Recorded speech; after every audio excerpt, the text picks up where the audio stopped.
I let it get to me is really what's bothered me more. To make something creative when you are a creative person that you're not happy with or you're not proud in, it sucks. Welcome back to where it all began. I'm stood where I stood for the first chatty run. Today we're going for another one. Let's get it done.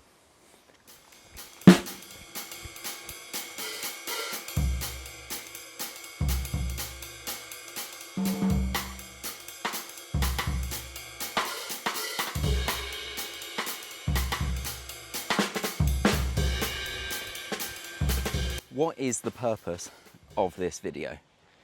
The purpose of this video is that I was not happy with the one that I put out just a couple days ago. And if I look at the data, it's fine. It is performing absolutely fine. Lower than usual, but within the average range of views, decent reach, decent engagement. But as a creative, I take a lot of pride in the work I do, be that the fashion that I did as part of my degree or now putting videos out on YouTube. And I just wasn't happy with the video. I put it out because I felt a pressure to be both accountable and also, sadly, to keep the algorithm happy if I put a video out every week to try and keep this growth up. What I found the video lacked was story, it lacked purpose, it lacked emotion. I'm not an experienced enough runner, I don't have a big enough community really for my opinion on a gel to hold relevance. But I still could have crafted a story. I set a new personal best halfway through filming these videos, and I didn't change the arc to make the video about my new personal best, which it should have been. I kept focusing on throwing stats and information and how many milligrams of caffeine are in a gel, and I don't know why, basically. I feel like I just didn't get it. Yeah. So, that brings us on to what I've learned. What I've learned is that I like making vibe-based videos. All the videos I've done to this point have basically been leave the house with a camera, go for a run and see what happens. And I'm enjoying that. I enjoy the spontaneity of it. There's a bit more energy. I'm able to just be me. And I try to do something a lot more scripted and studio focused in this one. Only I don't have a studio and I didn't script it, which is not great. Lesson learned is what I'm saying. I will still make those kind of videos, but there will be more thought into them. Emotion, purpose, a reason.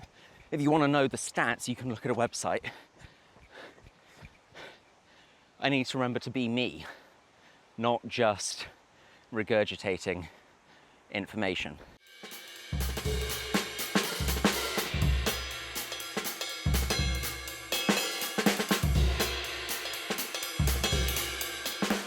We're walking for this part. I let it get to me is really what's bothered me more. I take a lot of pride, as I think I might have said, in my creative work. I did fashion design as a degree and I put my heart and soul into the clothes I make.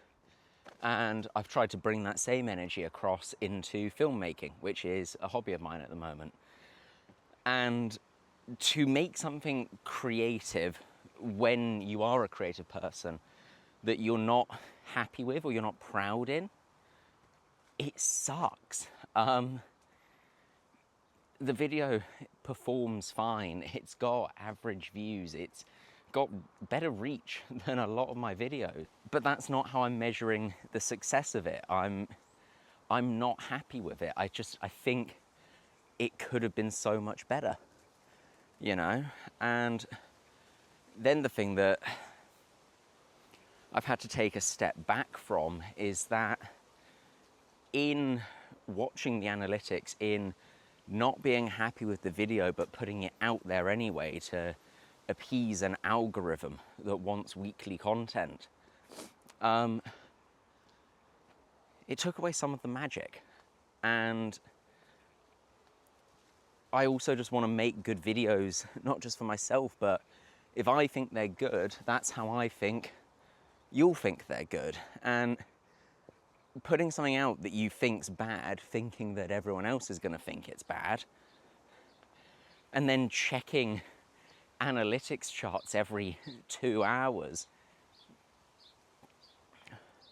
it made me miserable. And it's the first time I actually suddenly went from, you know, grabbing a camera and having fun to trying to take it seriously. And when you take something, but not taking it seriously, like having that serious, more professional tone to it, meant serious, more professional self-criticism. I didn't just go out for a fun run and film it. I tried actively to make information-based content, and I don't know, there will be more of it going forwards, but yeah, lesson learned is script it. Script it, think it through, have a narrative and an arc. And above all else, part of the reason I've gone for a chatty jog with the famous walking segment is that I just want to go back to having fun, and that's what I'm going to do. It's all going to get very serious training for an Ironman. So I'm going to enjoy probably the last silly bits of training I will probably ever do in my life. So expect less, you know, going on and on and on about how many carbs are in a gel, and expect more excitement when I finally see cows. Sadly, they're not in the field today, so no cows in this one. Fun and cows. That's what we're trying to get.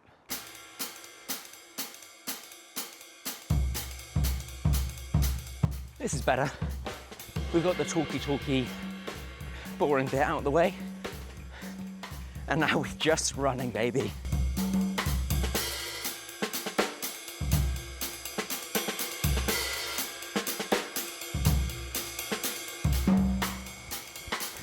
And that is the next installment in the Chatty Run series.